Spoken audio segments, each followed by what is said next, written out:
when you're growing a business and it becomes to a certain scale, the business demands a lot of time. And if you want to do things the right way, you have to give the attention. With the amount of success you've had just off the back of the £600. All from the back of a van. And that was quite powerful because it's actually true. All from the back of a van. If you think of it like that, it's crazy. A lot of people become a bit successful and they forget their roots and things like that. I don't want to be that guy. We can never forget that. What's one lesson that you've had to learn along the way? If I had to go back, I'd probably take those decisions faster because in the end, it just costs you a lot more in the long run.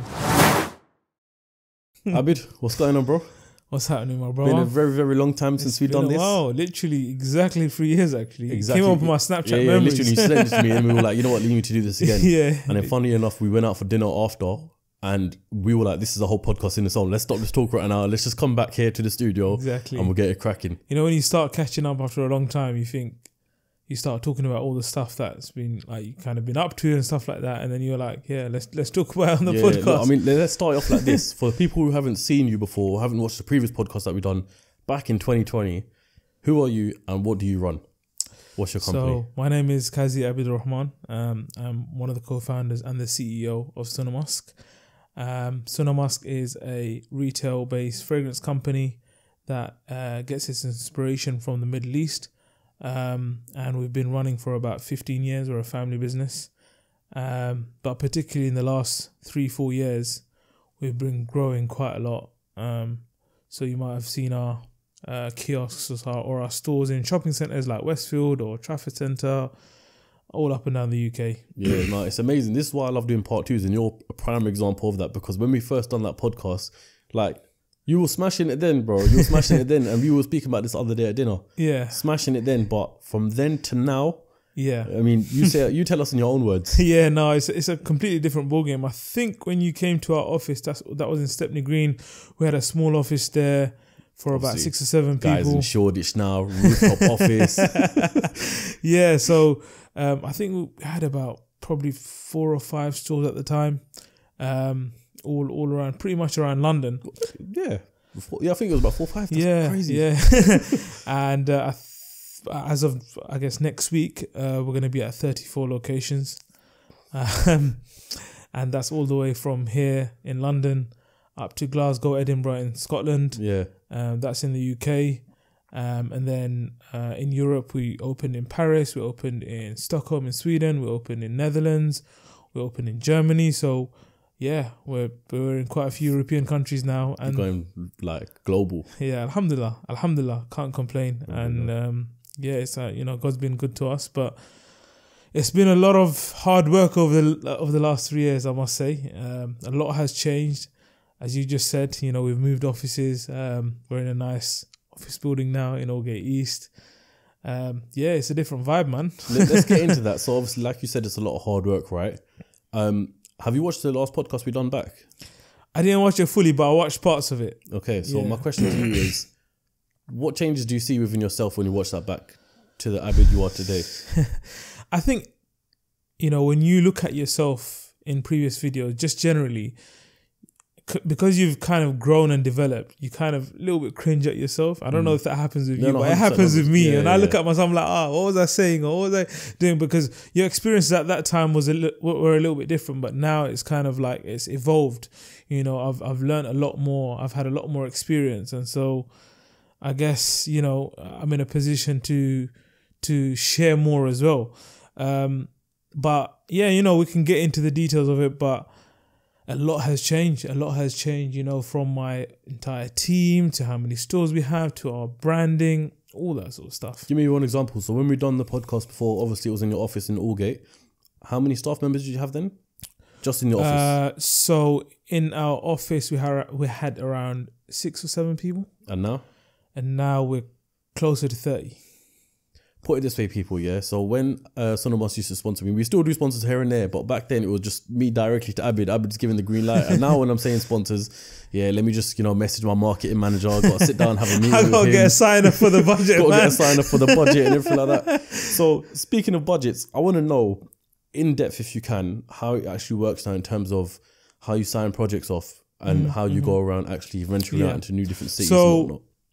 Previously, when we were a much smaller company, when we spoke last time, we didn't have to be as structured. We could kind of do what we want and as and when basically and get away with it because... So if you're enjoying this podcast so far, make sure you drop a like and make sure you subscribe. The bigger the podcast gets, the bigger the guest can be. Without further ado, let's get straight back to the episode.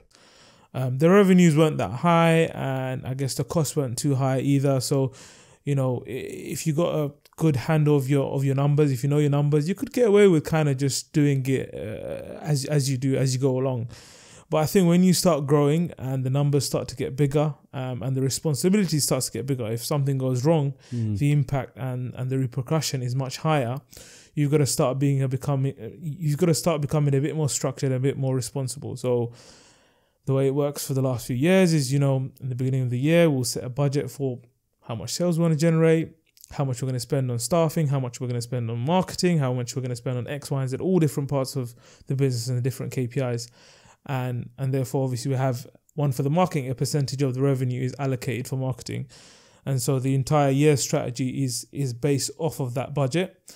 Of course, we kind of leave some open for projects that come along, sponsorships, events, things like that. So then that's when I'll say, you know, CEOCAST, we want to do a sponsorship, you want to do three or four episodes, and then we'll kind of have a chat with the team. And yeah, if it makes sense at the time, then we'll kind of say, yeah.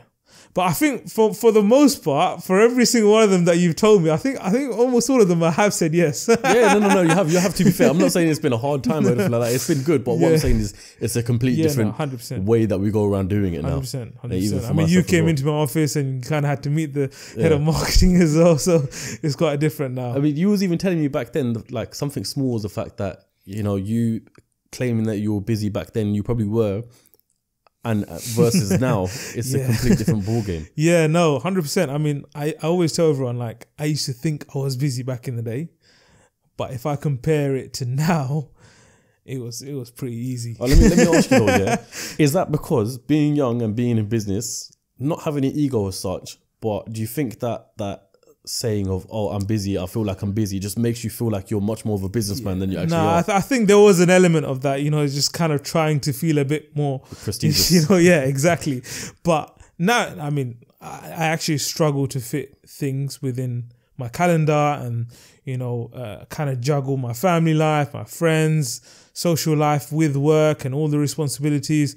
I actually genuinely struggle now. So that's what I'm saying. I actually feel the pain, you know, when people say they can't find time in their calendar. Before, I used to kind of not quite understand that, but I get it now, you know. When you're growing a business and it becomes to a certain scale, the business demands a lot of time. And if you want to do things the right way, you have to give the attention. You know, obviously every business, especially your business, has always aspired and, you know, all businesses want to aspire to grow and to be massive, right? So even though that was your aspiration for the business, were you prepared to come along the way with all these obstacles that you had to face with the growth? Like, were you prepared for it mentally? For me personally, yes. Obviously, there are things that happen that are sort of unexpected and you don't really foresee them. But I think that's the game, or that's a part and parcel of being an entrepreneur. You know, you have to be ready to solve problems. But me personally, I actually enjoy solving problems. So, you know, when we have an issue, it might be in Sweden, it might be in France, we have a certain issue that we haven't encountered before. I actually enjoy solving that issue because, you know, it just gets my creative juices up. What's and the I'm last like, issue? let me kind of, I mean, I don't want to get into the details of it, but, you know, there's different legislations, there's different HR laws, all these sorts of stuff that you kind of have to get familiar with. Again, tax, all that kind of stuff. These are whole new countries that you got to get yourself familiar with. And every single one of them has a different set of rules. And I would say in Europe, operating business is definitely harder. It's more stringent. They're more strict with stuff, you know, paperwork and things like that. You know, you got to be a lot more on the ball. So I guess going from the UK to Europe, we've learned a lot. We've faced a lot of challenges, but alhamdulillah, we've dealt with every single one of them. You know, nothing stopped us. I'd say though, but even though you say it's challenging and whatnot, obviously you find the solutions, right? But I feel like looking at it from the outside perspective, it also helps massively in terms of UK structure. Yeah. No, I think the more you get exposed to, the more different sort of operations and different sets of rules and I guess ways of working you get exposed to, the better you become, because then you can sort of adapt some of those learnings and I guess incorporate them into, for example, the UK. So yeah, no, I would say definitely kind of improves and overall as a business you become better. If someone wanted to pick your brain for an hour and you give them your business advice for a full hour straight and you extract every single bit of information that you have upon them, how much would you charge for that? That's a very difficult question, you know. I don't even know if I have the answer. What's the hour worth to you? Nah, I can't give you the answer, man. I haven't quantified it. I'll be taking a random guess. No, because I'm just looking at it. If this podcast is an hour long, what would be the valuation of it?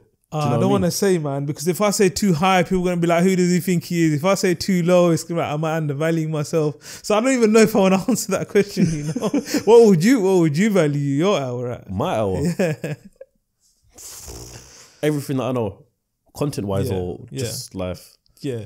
If you were to consult someone based on all the podcasts and all the things that you've learned over the hours and hours and hours you've spoken to CEOs and business and entrepreneurs, I'd say probably at the moment, 5K. That's me personally. But you're a lot bigger than me. And you're a lot more, you know. I was going to say higher, but I'm not going to say it because, do you know what I mean? I'm going to keep it humble, man. Fair. We started the podcast last time around, let's just say 5 stores, and you've grown massively in that time. How do you pick a location for each store? Because obviously, I don't know if you've announced it yet to Instagram or anything, but you showed me the other day that you've got a store in Brighton. Yeah. Right? So that's a completely different location. As we spoke on the last podcast, people seem to have this stigma around the word Sunnah, relating it to Muslim, and then when you go to Brighton, it's not so much of a Muslim area. Okay. So how do you quantify where it's to go to?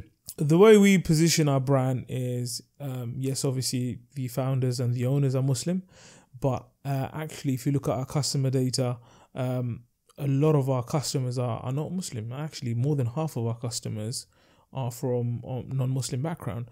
So we have a massive demand from all kind of different backgrounds and ethnicities, and therefore we position ourselves as a fragrance brand. We sell fragrance, we create fragrances, and anyone that loves a good fragrance can come and shop at Sunnamusk. So we don't limit ourselves to any sort of groups. Bear with me just a moment. Give me that. Thank you very much. Fireway Pizza. You know we love a Fireway Pizza around here.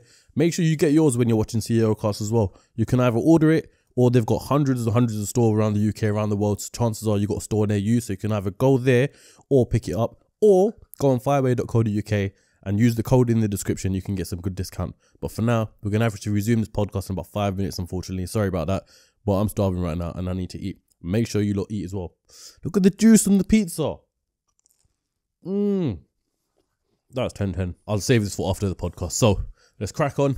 Let's get the show on the road and we can enjoy this together after.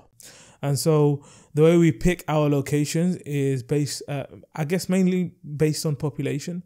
So initially we'd look at the population of a city. We want to be in the major cities with the bigger populations. Yeah, of course. Yeah. And of course, we'll see if the demographic and the data in terms of their earnings and incomes and things like that. That's the kind of process that we use to narrow down the locations. Yeah, of course, because you'd want to see how much spare cash. 100%. But ultimately, me and my colleague Ian, we go to the location. We'll actually visit the shopping center. We'll get in a car. We'll go there, and a lot of it is to do with gut feeling. Is this before you've even signed any sort of lease? Yeah. So we'll go there. We'll see it, and a lot of it is to do with gut feeling. Like, because we've been doing it for 15 years, and my colleague Ian's been doing it for a lot longer than that.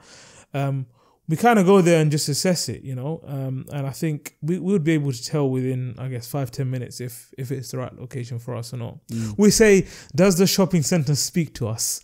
If it speaks to us, then we go for it. If it doesn't, then... So Brian spoke to you? Yeah. What did it say?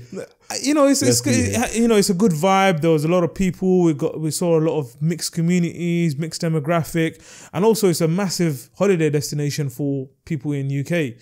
So people come from all up and down the UK to Brighton to have a little holiday because there's a beach there and stuff like that. So we thought, it's one of the hubs in the UK. So it would be good to have a presence there. It's a nice day out in Brighton because even we've transitioned from the boys staying local, going to Southend if you want a little bit of a beachfront to now the boys saying, let's just do another hour and go to Brighton beachfront. And again, similar in Edinburgh and Glasgow, very sort of different demographics, but very, very successful there. The brand's doing really well. People loving the products. And we're just about to open in Cardiff in January as well. So that'll be the full UK covered. Full UK. You're not going to do any more, like in terms of other cities? We've still got a couple of cities left that we want. We're waiting for the right location. So things like Leeds. There'll be a few more. But I think we're pretty much topped out in the UK. We're going to probably focus a lot more in Europe now. You being the CEO, I know you have a whole team behind you. But how do you actually manage 34 stores currently? And it's only going to get bigger as well. That's a lot on your shoulders. Obviously, you have to have a very good team around you. And that's not always easy to build. You have to have people that you can trust, that you can rely on, and all those sorts of good qualities that you need in a team, integrity, all that kind of stuff. And I think over the years, alhamdulillah, we've managed to find a few good key people that are on the team that will literally, I guess, give their life for Sunnamusk, if you can put it like that. Yeah. We call them for lifers, Those people will absolutely dedicate their time, energy, effort, and give their 100% effort into it. You need a few of those people because, like you say, you got 34 stores. If I'm sort of expected to go to every single one of them, that wouldn't be possible. So you need to build a team around you that you can trust and that you can rely on and that are capable. So alhamdulillah, we're able to do that. We've got a good team around us. And then you build a structure that sort of supports that whole system. So for example, at the moment, we have stores. In the stores, you have a store manager who then reports to a regional manager who takes care of, let's say, 6 or 7 stores in that region, who will visit them every week. That regional manager then reports into, for example, the head of sales. Head of sales reports into... So once you have it structured like that, everyone has their own goals and their KPIs that they have to perform up to. I think once you sort of have a system and process in place for things like, brand standards, cleanliness, have softwares for timekeeping and things like that, you slowly start to build a structure, an infrastructure to manage the entire piece. And yeah, I mean, I used to think about that before, how are we going to manage it when we get all of these stores? Of course, yeah. But now that I've got a good team around me, I see that it's fully 100% possible. And you can probably see a lot further in terms of where you can take it as well. No, I mean, it's just basically you take that model that you built, and now you just scale it up. It's going to be a whole region or a whole country. And that's the kind of level that you start to think on and work on. Yeah. Here's what I wanted to ask you. Sunnamusk has always been a great, great brand, a lovely brand, a homely brand, because the story of it is you and your brothers were outside East London Mosque, am I right? Mm-hmm. Selling the perfumes that you had back then. Yeah. And that's, one of the reasons why a lot of people loved it, because it was almost like homegrown from the area business. And, it's in the culture, right? But you see now that your business, I suppose, is becoming a lot more corporate, which is a very, very good thing. But do you feel like it takes away from the homely factor, and how do you keep it installed within the business? Yeah, that's a very good question. Because yes, you're right. As you grow and as you become much larger, you naturally start to lose a bit of that sort of, I guess, if you want to call it family environment or family culture or family vibe in the office, for example. Yeah. So how do you carry on maintaining that? And it is challenging, but where you have me still in the business as one of the founders and the CEO, I like to keep that culture very much instilled within the organization. So the way we sort of deal with our head office staff, how we approach them, how we sort of deal with them, keeping that positive environment, keeping that family friendly environment, and also with the products, we're still in the development of the product. So I still smell all the fragrances, and me and my brothers, we still smell all the fragrances. Is it? So although there's big teams behind it, we're still very much involved. So in terms of the product itself, I wouldn't say anything's lost, because we're still very much involved in it. In terms of from a team and culture point of view, it is a bit more of a challenge, but you just got to work very hard to try and sort of retain that. So would you say you're good with scents in terms of smelling, yeah? Yeah. So I'm gonna put you on the test right now. Yeah, I've done this on purpose just to see how good your sense is. Okay, let's do it. What am I wearing right now then? I gotta get a bit closer. Close one, yeah. It's one of ours, definitely. Yeah. Is it one of ours? I'll say that, but yeah. Okay. It is one of yours. So it's a very woody fragrance. I can smell that. A woody fragrance. What do you mean? Woody. Woody. It's okay. woody, yeah. So woody type smell. So my closest guess would be Heaven on Earth. No, it's Amberwood. Is it? No, it's Heaven on Earth. I actually got scared. You embarrassed me on that. No, Heaven on Earth, bro. Heaven on Earth. All right, cool. You got it. No, you got I it. mean, You got a familiar smell. I'm pretty good at recognizing smells, and if I wasn't, then I guess I'd be in the wrong business. Yeah, bloody no. I got this when we done that sponsor video actually in Aldgate, which you've now I remember actually. Also refurbished that store as well, right? Is that done? Yeah, so we just went through a sort of, I guess, a slight rebrand. So nothing with the logo has been changed. No, nothing right? with the actual logo or the brand identity. It's more to do with previously we were sort of very traditional, very classic, very oriental with a black and gold theme. Mm-hmm. We wanted to come out of that a little bit and introduce a few more colors into the brand, just to kind of make it a bit lighter, make it a bit more modern, appealing to a slightly broader audience, and be able to be a bit more creative, because when you're kind of black and gold, it's very limited in terms of what you can do. You're telling a guy who had pure yellow as branding color. Yeah, exactly. You know how it is. Exactly. So at the moment, we've gone for a very sort of, still within the same tones of gold. There's still a lot of gold within the store and the branding, but it's kind of diffused with a lot more greys and a lot more creams and stuff like that. So it just looks, because people used to tell us before that the brand looks very masculine, because I think when people see black, they automatically associate that it's a very masculine brand. And of course, more than, I guess, at least 50% of our fragrances are female fragrances. So we didn't want to give the wrong impression to the customers that we're only male brand when we're not. So we kind of took that feedback on as well and tried to address that. So as the brand grows, we kind of don't have the same issues. Would you say it's too soon to see if it's done what you wanted it to do, or? Yeah, I would say still fairly early, because it's already only been a couple of months. Aldgate's been a couple of months. Blue has been probably just over a month, and the others have been a couple of weeks. So how long would it be until you think, okay, this is working or it's not working? We would probably do a review in around 6 months' time. I think 6 months is a good enough time to kind of really understand what's happening, have a look at some of the data and see what it kind of tells us. And we'll also talk to people. I always go to stores, I always try and spend time at the stores. I'll talk to customers. I always talk to customers. I was in Blue Water the other day. I was actually selling, I enjoy. I've been selling, yeah? Yeah. And so I was in Blue Water. I thought, you know what, I'm always like so involved in the office. Kiosk machines, yeah? Say again? I said, you know how to use your kiosk yeah, no, I machines, do, yeah? man. I just wanted to see if I still had it in me, because we used to obviously sell in the markets and stuff. So every so often I'd go to the stores and see if I can sell. So the other day I went to Blue Water and I was serving customers, and I really enjoyed it, because, talking to customers, first-hand experience, see what they're saying about the brand, about the product, and if there's any sorts of issues, then you can also pick it up, because by the time the feedback comes from a sales executive, up to the management team, sometimes it can get lost and stuff like that. So I think it's very important to stay very involved with the bread and butter of the business. Yeah, for sure. Majority of your sales, where they come from, online or in store? No, still retail. So at least 80% of our business is still retail. And yeah, is that purely because of the fact that people want to smell the product? Yeah, I would say so. I would say that because we're a fragrance brand, even though a lot of people might have heard about it on social media, they would come into the store because they want to smell the fragrance or they want to try different ones, and then they'll make a choice. Where we get our online sales, mainly repurchases, people that have bought from the brand before and now are ordering again. So yeah, so that's why it's still a smaller percentage. This may seem like a dumb question, but at the end of the day, technology is so far advanced and it's always going to continue advance. So what do you do in the day when they start introducing you being able to smell stuff through your device, through your phone? For example, imagine this. I'm going to paint you the beautiful picture here. I'm on the Sunnamusk store on the website.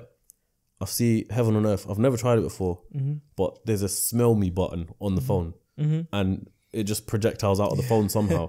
Yeah. How do you react to that sort of technology happening? I mean, funny you mentioned that, because I'm not even joking, wallahi. I actually thought of this idea of, I guess, potentially at some point in the future, creating some sort of device that people would be able to smell it from home. But obviously that's going to take an enormous amount of R&D and development and stuff like that. We're not ready for that yet. But I think it's I think it's a brilliant idea. I think it's what the world needs, because if someone's from all the way from another part of the world and they want to buy our fragrance, they won't be able to try it. So if we could kind of connect the customer on a digital level, I'd be very open to that. I think that would help the fragrance market and the fragrance world, and it will be a great innovation to have. Yeah, it's interesting because people might be watching this podcast right now thinking, Raheem, you idiot, what are you talking about? But then again, you got to think about 50 years ago. Yeah. Imagine the people then thought, imagine there's a device that we can carry around us all times to talk to our friends and family. Yeah. And here we have the phone. Exactly. Do you know what I mean? Like, and imagine how bizarre it must have sounded when aircrafts came out. Literally. Like fly in the sky. Yeah, sit in the sky. Like you must be on you must be crazy. You must be on crack. But that's what I'm saying. Like I feel like that would be so interesting for your business. I just saw an article the other day when the internet came out, people were taking the mick out of it. They were saying, "Oh, it's just a joke, basically." Yeah, even with look at it now. I mean, the entire world is everything's so far gone and all that sort of stuff. And internet. But yeah, no, 100%. It could happen, and I think it's possible. It's definitely possible. Where do you find your members of staff? The reason why I asked is because when we were at dinner the other day, you told me such an interesting, wicked story. Which one?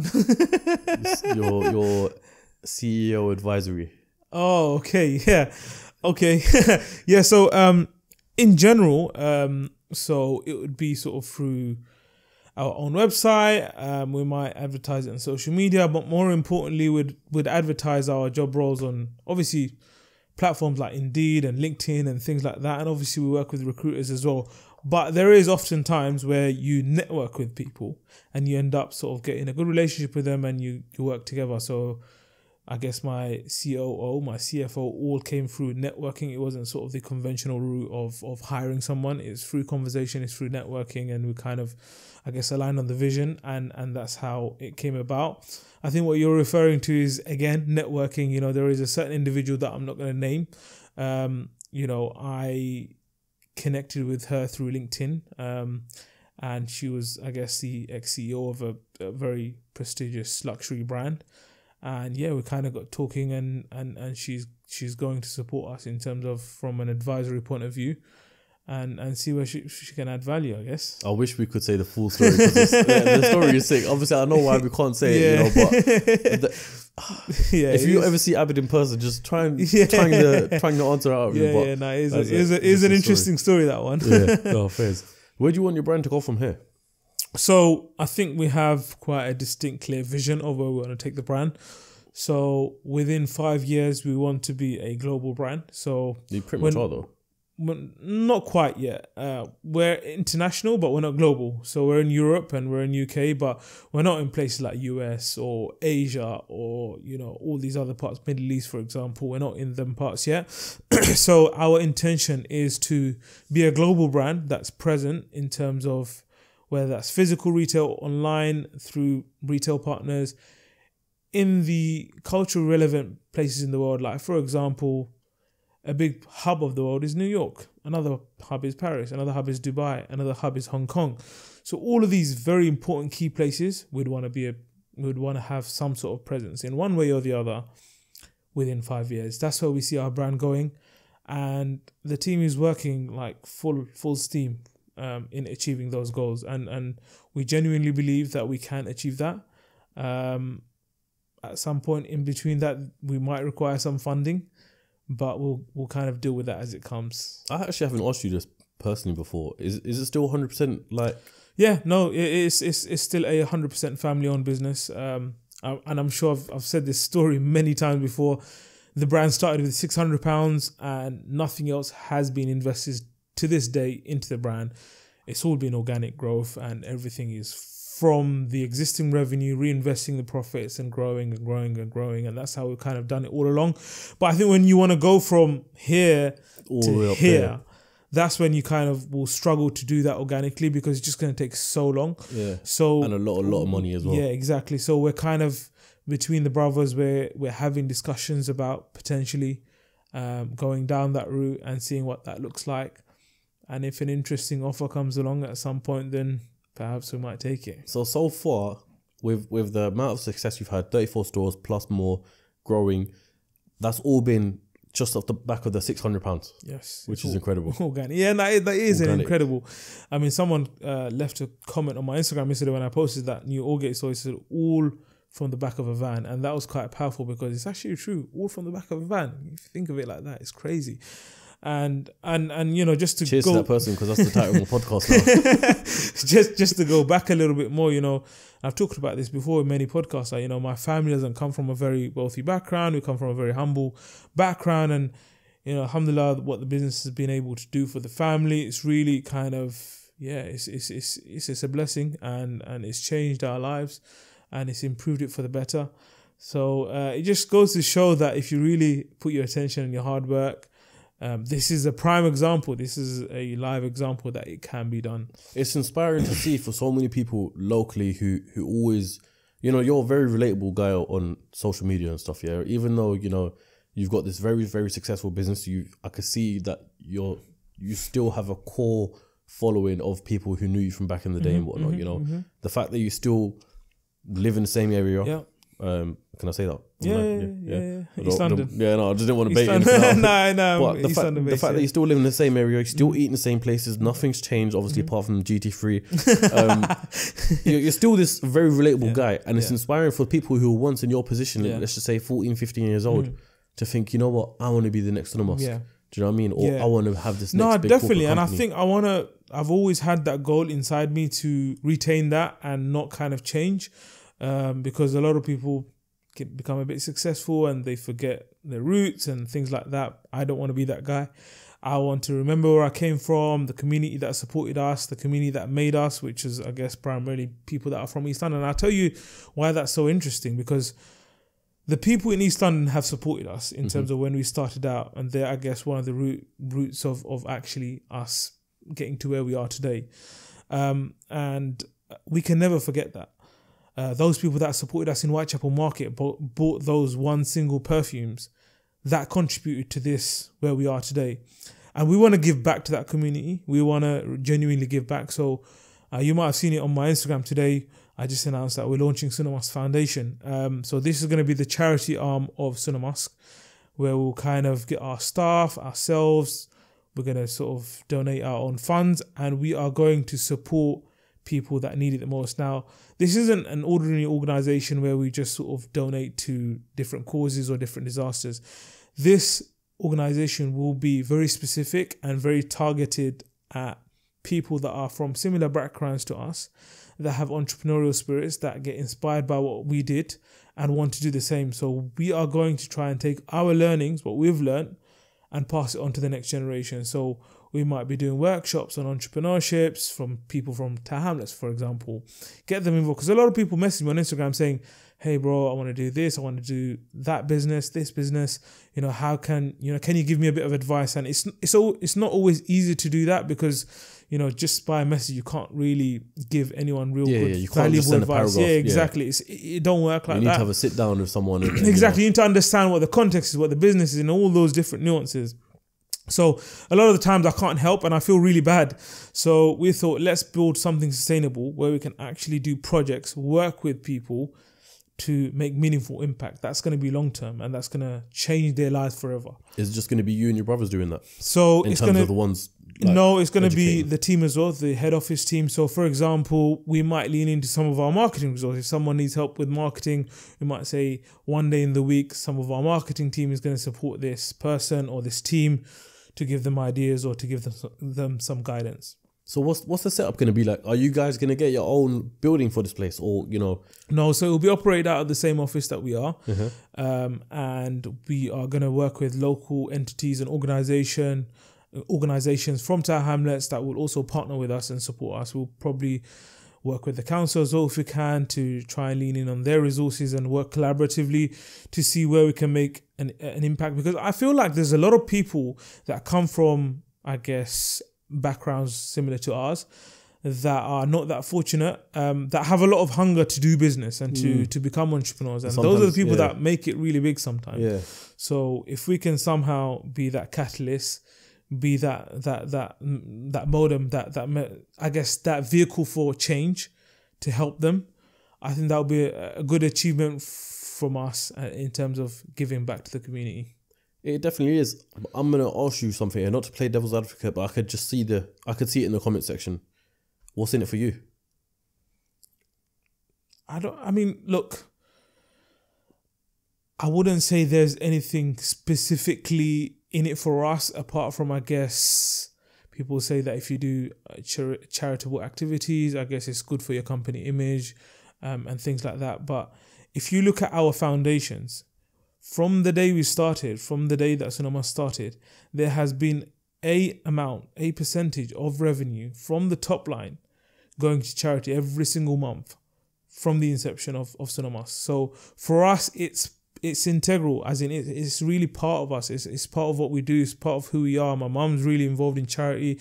She spends most of her time in Bangladesh, building houses for people, getting people married, giving people money for education and things like that. So we've been brought up to know that this is very important part of our values, and also it's an important part of our religion as well. Being a Muslim. I was going to say, I reckon it's off the whole back of Islam. You being Muslim and growing up Muslim. 100%. That's what you. Yeah, definitely. I think that kind of drives you and motivates you to do it even more, because you're gonna get a lot of reward for doing it. I think there's a stat, I can't remember from the top of my head, but I think there's a stat. I think in Ramadan it's probably the highest number of donations that happen. Yeah, I can imagine. In the UK, because everyone's trying to get the charity on the odd night. Muslims are the most giving and charitable people out there. Yeah. So I think it's just part of who we are. Yeah. There's no specific sort of intention that we have to gain out of this. And it's great because when a business does really, really well, in your instance here, it just allows you to do the same acts but on a larger scale. Yeah. And as you grow larger, the acts of charity can grow larger as well. 100%. If it goes well in East London, then we'll replicate it to other parts of the UK. And if that goes well, then we'll replicate it to other parts of the world. And that's the plan. So just to clarify it again, it's all industries as well. So for example, let's just say you had a youngster come to you and say, I want some help with YouTube. Yeah. Would it be a case of, I know Raheem. Yeah. No, definitely. We'll try and leverage any of our connections and any of our networks that we have and try and support them. If you're willing to do it, of course. Bro, I'm willing to. Look, I'm just like you. I don't ever speak about charitable acts or anything like that, just because, in Islam, you give your right hand without your left even knowing, right? So whatever the charitable act may be, whether it may be, financial donations or whether it may be helping other people, it's not something that I really talk about or anything like that. Of course, I'm down to do it anytime. No. I was going to ask, so with this foundation, what would be the actual long-term goal for you? So the long-term goal would be to say, we've helped X amount of people. It doesn't have to be a very large number of people. We're not looking for thousands of people. This is not a numbers game for us. This is, for us, we want to be able to name the people that we've helped, saying that this person from this area, we helped coach them and they went and did this.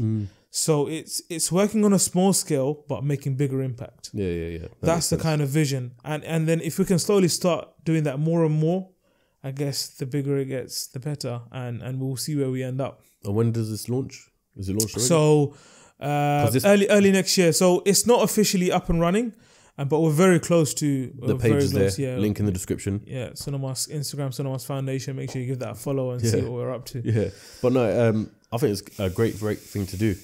I want to step away from Sunnamusk for a second and speak on yourself, because we have these conversations from time to time where, as funny as it sounds to us, because we're just normal lads from the ends. Yeah.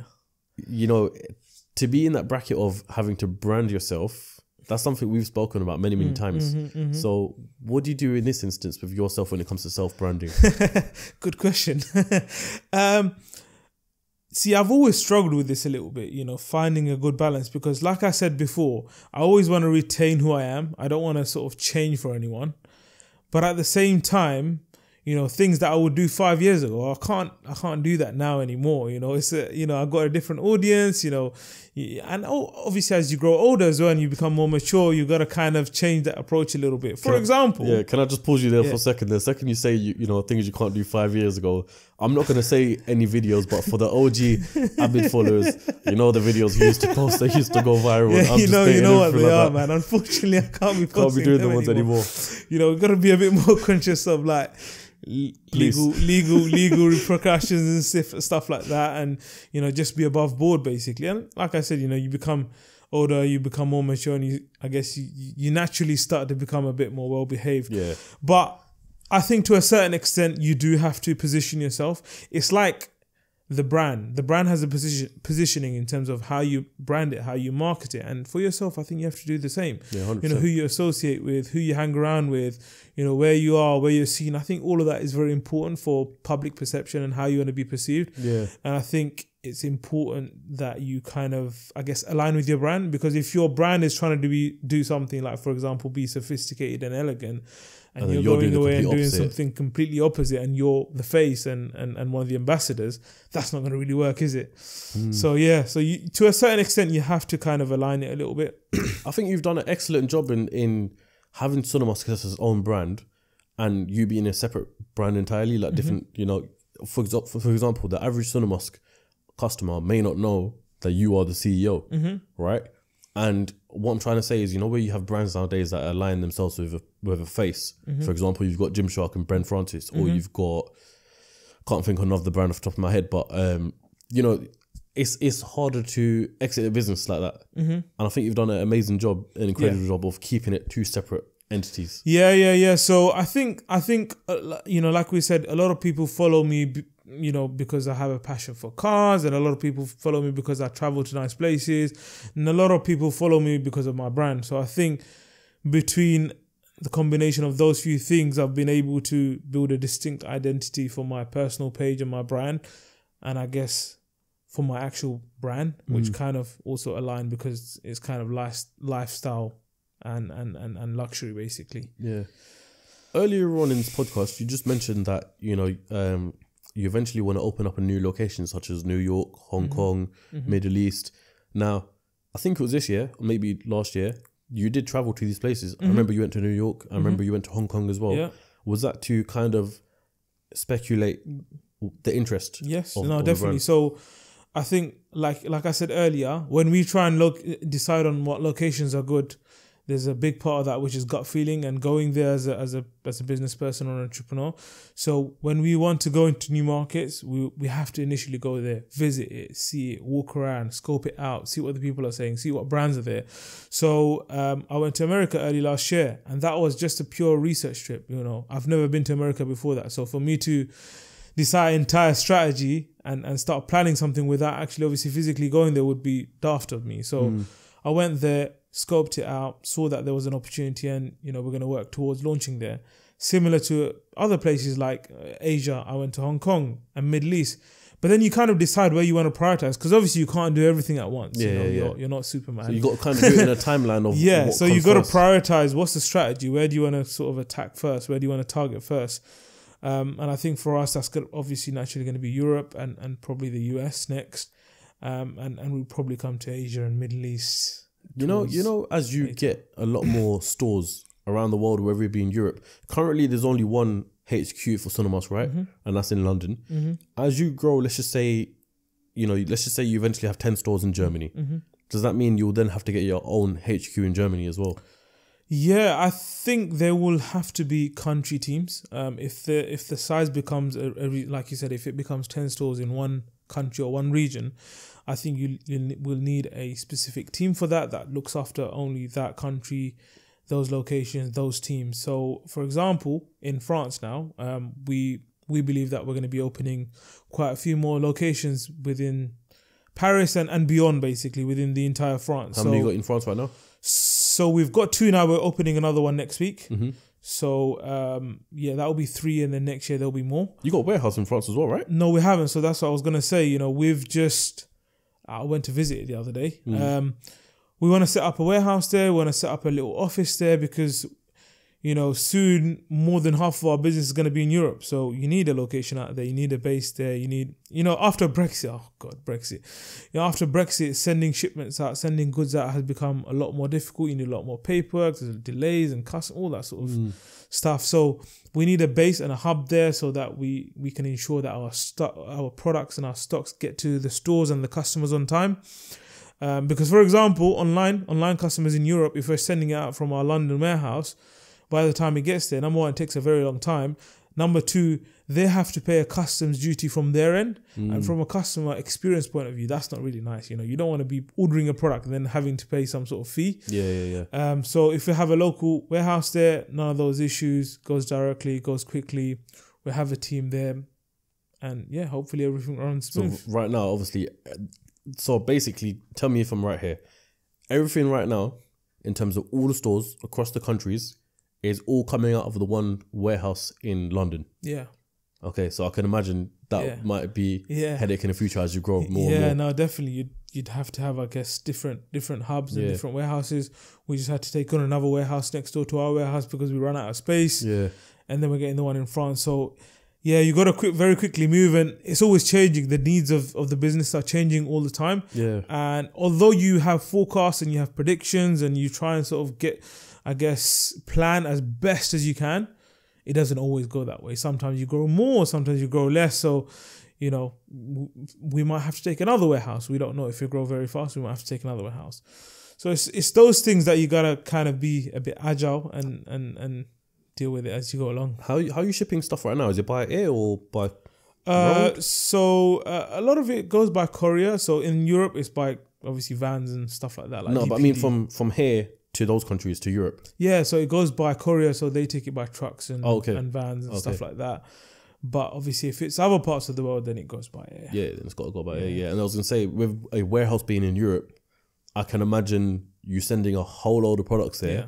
It goes in pallets. Yeah, it goes in pallets. But then the courier, for example, if Germany wants some stock, they can just go to the warehouse in France. Exactly. So all that whole region will get their inventory. Because I can imagine from London to Germany for courier is expensive trip. It's just going to be expensive, and it's just long. It's just very long. No, makes sense. What's one of the biggest challenges for growing a business? I think scaling businesses comes with a lot of challenges. As I mentioned earlier, you know, you have to expand infrastructure. So things like the warehouse space, we had to move from Stepney Green office to a bigger space in Aldgate East, you know, paying for a bigger HQ. That in itself is a challenge. But I think ultimately the biggest challenge is to find the right team and to build a good culture within your company. I think in this day and age, people value company culture a lot. You know, when they come for an interview or when they want to work in an organization, they always ask you, what's your culture like? You know, what are you guys like? You know, that's very important. Almost to a certain, you know, almost to the level that pay is. You know, people want to know that as importantly as how much the pay is. So I think it's about finding the right people in the right jobs and the roles where you haven't had these people before. You have to introduce new roles and set those people's KPIs and goals and objectives.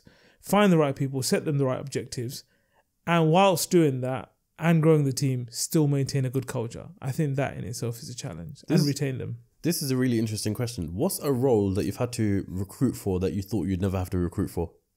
Such a random role. That is a good question. What is one role that I thought that I would never have to recruit for? Let me think about that. Because your standard ones, sales manager, logistics manager, CEO, they all seem pretty. Yeah, I mean, generic, there's specific roles. Like for example, we have to hire someone for loyalty.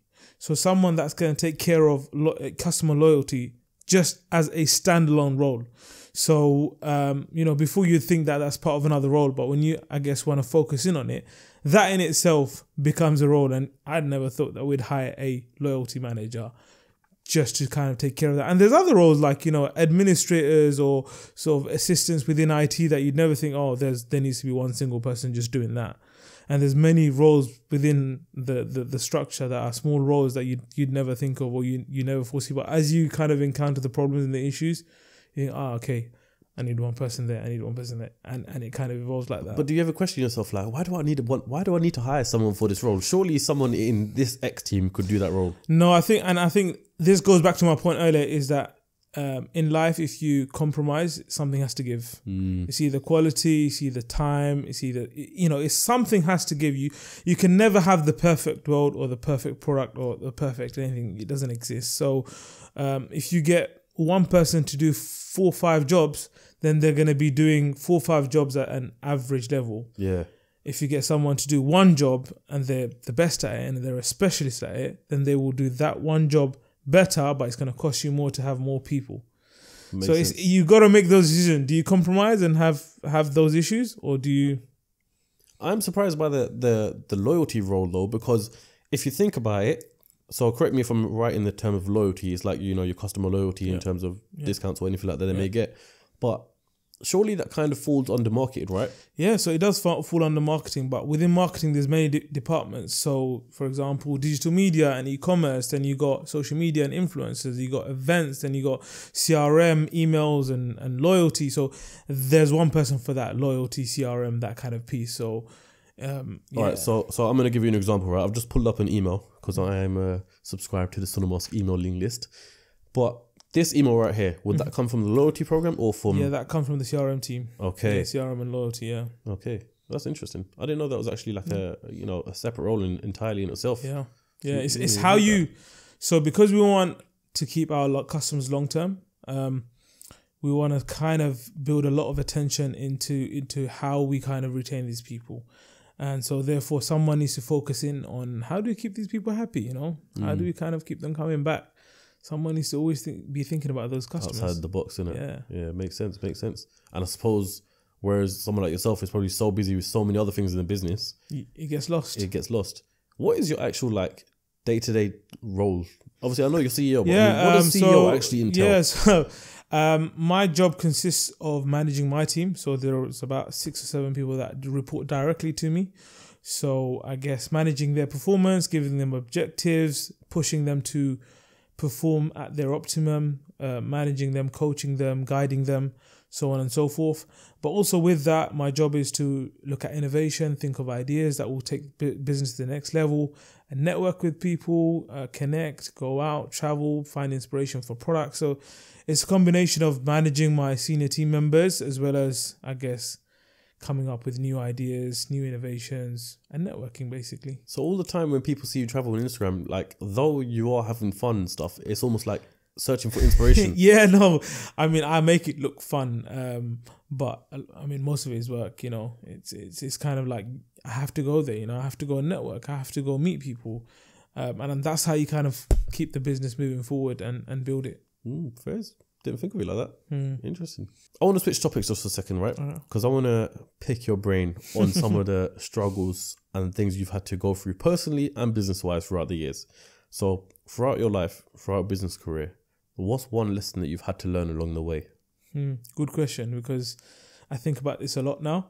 I think one of the most difficult lessons I had to learn is that if you genuinely want quality things, quality people, quality products, quality fit outs, whatever it is, if you want quality in this world, you have to pay for it. And I think as an entrepreneur that started from the bottom, we always had to make do with what we can and sort of pull and push and try and make things work and haggle people and negotiate with people and just push them really hard to just make it work, because that's the only option we had. And I think that's absolutely fine. You have to do that in your growing phase because you have no other option. But I think as you start to grow, if you, for example, for us now, if we want to take the brand to the next level, we have to start paying a lot more for things than we used to before. I think that's quite a difficult thing to accept as a businessman and entrepreneur, because you're suddenly paying more than double for something you paid before. But I think for me, I had to accept that, if you want to pay, if you want to get the right kind of things, the right kind of people, the right kind of quality of products, the right kind of quality of fit outs of stores, it comes at a cost. Got to be done. And what's something that you regret? What do I regret? Could be a business move you've made in the past that may not have gone your way. Could have been a store that you opened that didn't work out for the best. I think, one of the regrets I have is, I guess, being a bit comfortable sometimes. It's easy to get comfortable. Like, I'll give you an example. Certain decisions in the business are very difficult to take. For example, I guess performance managing someone, replacing a team member, or replacing a store, or even, I guess, changing a team or closing down a store. Those are real life decisions that sometimes you need to take in businesses because things are not working out. And I think sort of shying away from those decisions costs you a lot of money and a lot of hassle in the long run. And I think if I had to go back, I'd probably take those decisions faster, because in the end, it just costs you a lot more in the long run. So, yeah, I think you kind of learn that as you go along. You in business, you have to move fast and you have to take action fast. If you want to keep growing, and if you have very big goals and ambitions, you gotta keep the car moving. You got to bank that risk. Yeah. How do you... Taking risks is something that it can be quite hard to do, right? You got to analyze the risk, then you got to decide if this risk is actually worth it. And if it's not worth it, it could be detrimental to your health at the end of the day. So how do you decide if something is worth the risk or not? I think it's a blend of a few different factors. Obviously, there's some data that you need to look at, obviously, because you want to look at an opportunity. You need to know if there's an opportunity. You can't just go in there blind thinking you're going to smash it out of the park, because that's just being delusional. You have to have some awareness of what's happening. You have to have a gap in the market or a sort of opportunity that you've identified that you genuinely feel is there. And then I think it's about sort of having conviction and belief in yourself, because there are a lot of opportunities that people don't take, and that's because they don't believe in themselves. And it's having that courage, because every person, every single human being is different. Your abilities and my abilities are different. You could be capable of something that I'm not, and I could be capable of something you're not. So you can't sort of paint everyone with the same brush. Just because someone else wasn't able to do a certain thing doesn't mean you can't. So I think it's about having that courage and that conviction that you are able to do it. And if you can marry those two, and identifying the opportunity and genuinely believing that there is something there, with full belief and conviction that you can make it happen, I think it's worth the risk. This podcast is going to come out this Sunday, right? Which is approaching the end of the year. And as we said in the beginning of the podcast, you know, you always plan for years ahead or the year coming ahead. So for the people who are watching this right now, maybe young entrepreneurs or even entrepreneurs right now, what would your advice be to them of how to plan the year ahead? What things should they look at? How should they actually structure it? How could they actually plan the year ahead? I think, again, it's one of those, I mean, you asked me earlier what's one of my regrets. That's probably another one of my regrets, not being better planned and not planning further ahead. Same. I think planning can only, I mean, there's a saying, right? You know, fail to prepare, prepare to fail, you know, kind of thing. So I think that's very true. The more earlier you plan, the better you plan, I guess the better the results are going to be. So before we would leave our planning for the next year very late on to, I guess, the end of the year. And then by the time you start doing some of those plans and executing, you've already lost a few months. So if you've planned well ahead, well earlier than when you want to execute that plan, then you hit the ground running. And I think having momentum and keeping on time, keeping on track is very, very important. If you want to achieve big goals and big ambitions, time is very important, and achieving those milestones is very, very important. So yeah, for us now, we plan a lot ahead, you know, probably after mid-year, we start planning the next year. So how far in advance are you planned for? For the next 5 years. Now we're planning for the next 5 years. Before we used to plan on a yearly basis. But now we're looking 5 years and even beyond that, 10 years. You know, what's the 10-year vision? What's on the 10-year vision?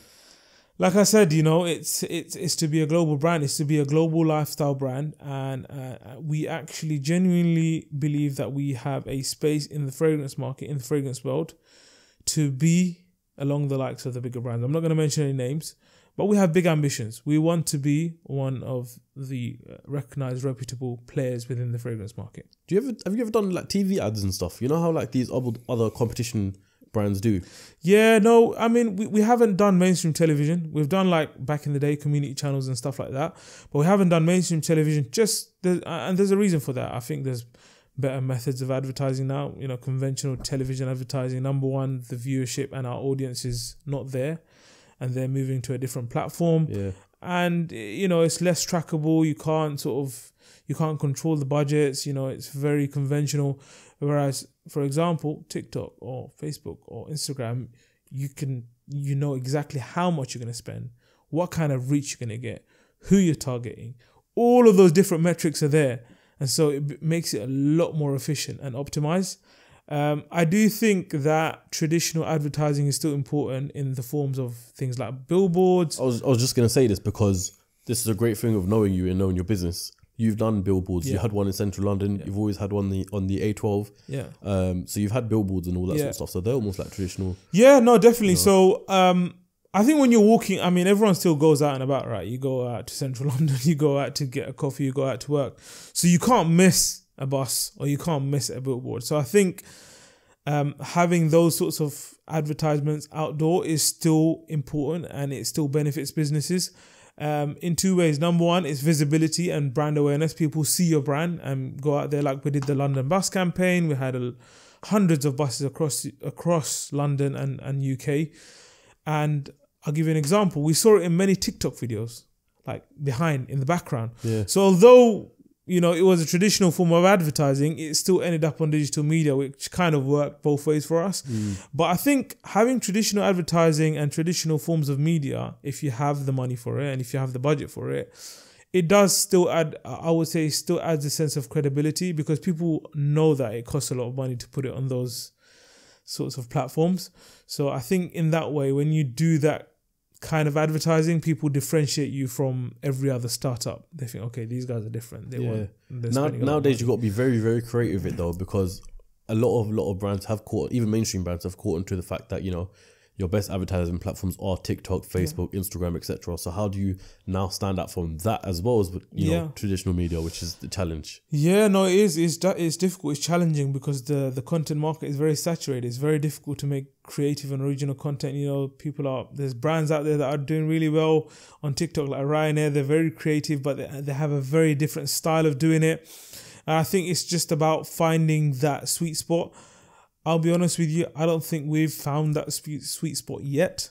We don't know what that creative kind of sweet spot is. I've got an idea. But we are working on it. I've got a very sweet spot, like right there. Product placement. That looks like a sweet spot right there. You know what I'm saying? Sponsored by Sunnamusk and that. I mean, you know this. I was well ahead of this. I told you this before you even made a studio. I said, CEOCAST studio, put the Sunnamusk product in the background. I'll go back. I'll take this back to what you said. It's all about life's all about timing. Doing your whole positions and all that sort of stuff. Your planning is all about timing, right?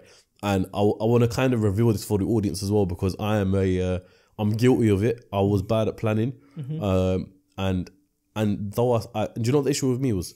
I started CEOCAST with no plan because it was a hobby, and then it turned into something more. And I still didn't have a plan up until probably this year. I have a bone to pick with you. Go on.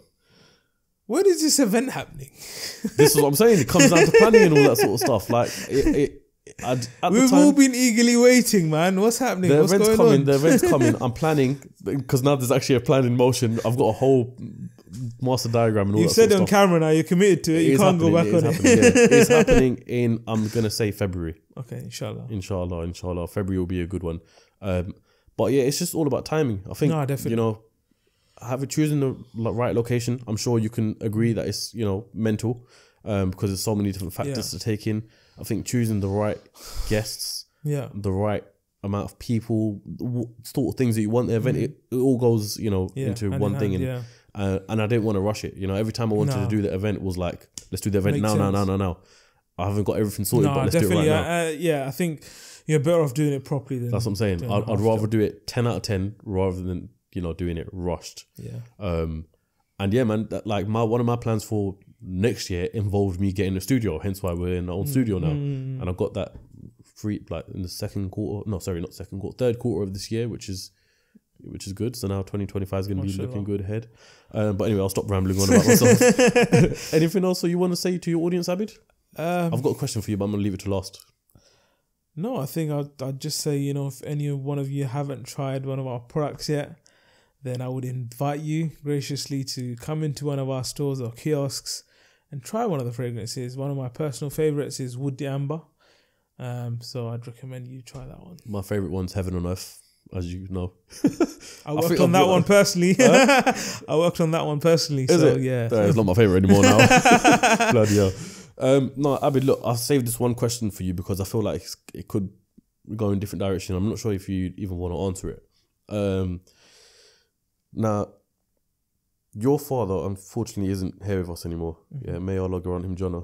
I mean, but I just want to ask, if you had to look at it, how do you think he'd view what you and your brothers have done? I think my father would have been very proud of us because, You know, he came from Bangladesh to this country and he was very active. He was very courageous. He wanted to do a lot of things. You know, he tried to start businesses. He set up his own foundation, his own school. So he was a doer. He set up his own school as well? Yeah. So we have a school back home that, again, is part of the charity and we fund it. But he set up his own school. You know, he started his own business. He built a few homes back home for our family and things like that. So he was not one to stand around and sit around. He was a doer, just like us. So I think, given his background and where he's come from, I think he would have been proud of how far we've come. And I guess all of my brothers are doing things and involved in many different various projects, and everyone's kind of very making themselves resourceful and useful, and no one's really wasting time. Everyone's very productive, and alhamdulillah, you know, we've come a long way. So I definitely think he'd be proud. And my mother, may Allah bless her, she's very proud of us, and she's always sort of pushing us to do more. You know, one thing about my mother, it's actually quite a unique trait in her. She has very high expectations of us. So, you know, some people might get happy if you do a very small things. She doesn't get impressed by small things. Like, you have to set the bar really high for her to compliment you and for her to get impressed. And I think that pushed us just that little bit more. And it's like, how do we impress mum? Yeah, and it's just like her vision and her thought process is very far, it's very big. So if we were to go and do a very big thing or achieve something really big, she'd be like, yeah, that's expected. Like, you know, she wouldn't be like, oh, you know, you've done it, you smashed it, you've killed it. She'd be like, yeah, you know, that's kind of like what you should be doing. She's very sort of hard to please, but I think that in a good way, it pushes us. So yeah, I think, you know, she's been there from the beginning and how far we've come. She's also proud of, although she doesn't mention it all the time, she's very proud of our achievements. But it's good though, because you know what? That keeps you hungry. Yeah. As sons. Exactly. Like, exactly. We all naturally want to make our parents happy, right? Yeah. And I think when your parent may not be showing it as much, it just pushes you to do more. No, it's easy to get comfortable. And to be honest, you know, I wouldn't say we've made it or anything like that. You know, we've got a long way to go. Although a lot of people think we're very successful and stuff, you know, we've got a long way to go in terms of where we want to be and what we want to do. And I'm mainly talking from, you know, our sort of families and communities here in the UK and back home. You know, they need a lot of support, and we have a responsibility to try and support those people. And yeah, I think that's one of my motivations to work harder, is how can you impact other people's lives. I'm going to ask you this question because I believe I asked you on the last podcast as well, the final roundup question, and I'm making the question come back to this podcast as well. And that is, what does success mean to you, Abid? I wonder what my answer was last time. I can't remember. I generally can't remember. I can't remember. I should probably watch it. What does success mean to me? I think success is being able to achieve whatever goals that you had. It's not necessarily comparing yourself to anyone else, because everyone has different sets of rules of success or conditions of success. You know, there's people that are, you know, millionaires, and there's people that are billionaires, and there's people that are beyond that. So there's no end of competing with one another in this world. You can't, you know, there's always someone bigger than you. So I think it's about, what are you happy with? What do you want to achieve? You know, how do you want to, you know, leave this world? You know, what's the legacy that you want to leave behind? And if you can, I guess, get as close to that as possible, I think that's success. I can't remember off the top of my head, but I do think that the last answer you gave was something like getting yourself a 911 GT3 or something like that. Do you know what I mean? Yeah, it might have been. It might have been to buy my dream car, which I've done. I'm messing. But look, Abid, look, I think there's going to be a lot of people from the community watching this one, because it is an inspirational story at the end of the day.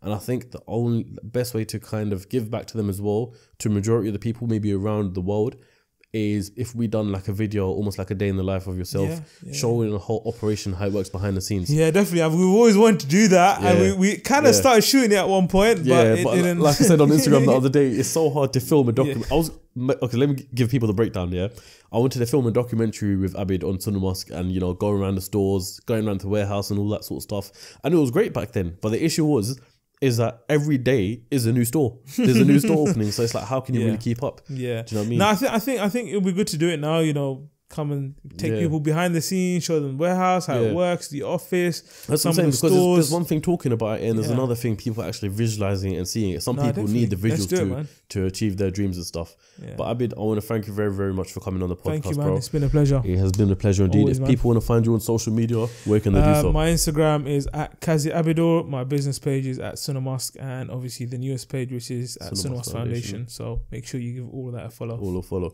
And if you enjoyed this episode, make sure you leave a like. Make sure you comment. Share it with people that you may know that would like this podcast, which I think that made sense. And until then, I'll catch you lot on the next episode of CEOCAST. Peace. Lovely, Abid. Thank you for tuning into this episode. If you want to watch another one that you may like, make sure you click up here. Or if you want to check out the playlist for the other podcasts, make sure you click here. And click up here to subscribe to CEOCAST.